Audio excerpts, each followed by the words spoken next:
Hey everybody, welcome back to the channel. I'm back with another AltarQuest feature, and these are the crates. They are primed with some Citadel colors wraithbone, because I'm going to be using some contrast paints on this. But first we're going to start off with a little Underdark color called Underdark Gray, and this is a unique color from the D&D paint set. And what you're going to do with this is just paint a few of the stones, just so that later on when you do the next contrast, you're going to have a little bit darker areas. I mean, yes, the contrast, you could just repaint over that with the contrast and have it darker, but this is just like a pre-step for that. If you're new to the channel, hit that subscribe button and we'll be happy to have you in the Easterlingers. Alright, we're moving on to the snakebite leather as a first contrast. I decided to go with this instead of like a wood color because this looks like wood. I find this gives it a dirty, gritty look. Almost looks like these crates have been there for a while. And I don't know if anyone has had trouble with wraithbone, but as you can see here, it just doesn't go on properly. Like, you can see it pulls away. I have to go over it a few times with this snakebite leather. This is a few times now where I use this wraithbone. I don't know if I'm not shaking it enough or I'm not spraying on enough, but it's just washing away. It's really weird. I don't know what to do about that. It's interesting. Anyways, what are you gonna do, right? We move on to some Fayersris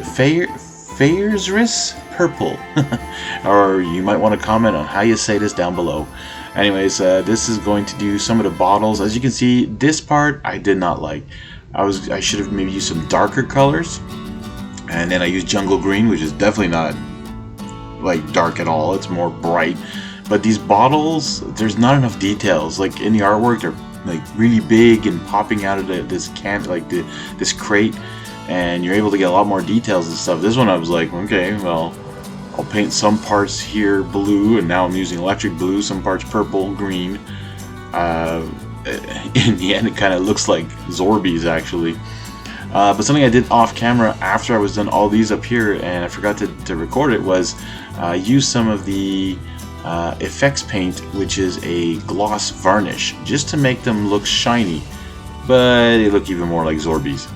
Anyways, we're moving on to Fire Lizard now, just to do a few more of the bottles, just to finish off that section of the miniature.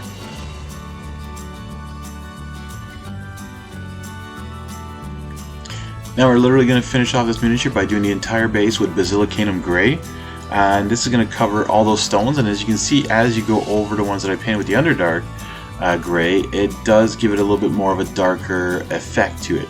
But you can just go back over certain areas with your Basilicanum Gray too once it's dry, and do the exact same thing. As you can see, I leave it pool up in certain areas and all that, and it comes out looking really nice. I mean, this is a simple miniature. I want to thank you guys for watching. Hit that like button, and we'll catch you all in the next one.